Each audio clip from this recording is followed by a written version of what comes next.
At the end of the last video, I revealed the beginning of the wide body, and I don't like it. I looked at it for a couple of days, and I decided it does not fit the style that I want for the car. So I decided I'm going to take the skin of the original front door and put it on the car. Started getting it trimmed down.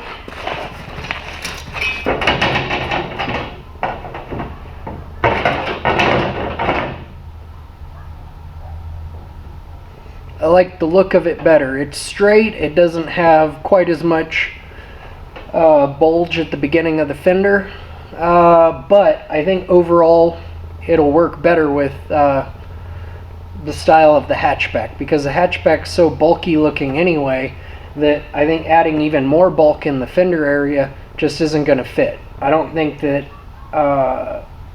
you know, a 22B copy is the thing to do anyway. So I'm going to do wide 22B inspired, so it'll have some of the elements like the transition at the bottom of the fender to the rocker panel, wider rocker panel, but it's not going to have the huge bulge here or here because I just don't think it fits.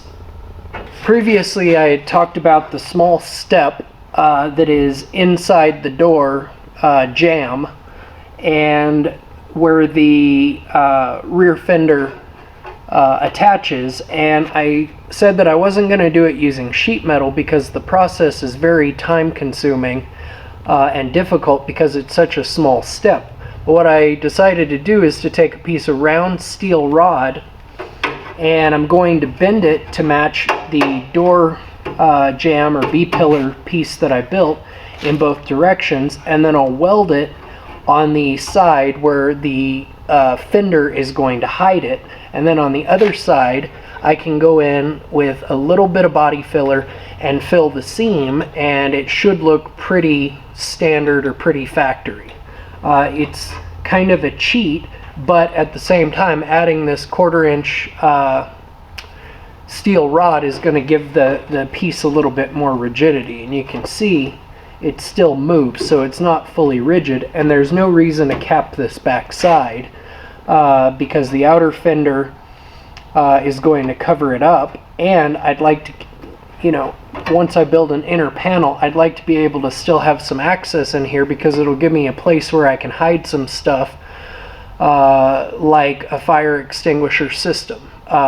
Normally you go with one big bottle, but I could go with 2 smaller bottles and still have the system function right, or I could hide my battery back here by going with several small 6-volt lead acid batteries wired in series to get me 12 volts, or any number of things. But I'm going to leave this area here all open to where I can access it from the inside. So steel rod, and that'll make a place where I can weld my fender on.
I got the skin of the original front door cut and placed on the car. I made some 1/4 inch round rod bent to the shape of the door. I had built the flange of the B-pillar a 1/4 of an inch smaller than necessary on purpose to give myself some space to work, and also so that I could build in this little step right here. On this side I will use some body filler, and on the back side from the inside of the car I'll fully weld this and then fully weld the fender on, because this isn't, unlike a stock car, this doesn't need to be changeable. It doesn't need to be removed ever. So I'll fully weld it, and thanks for watching.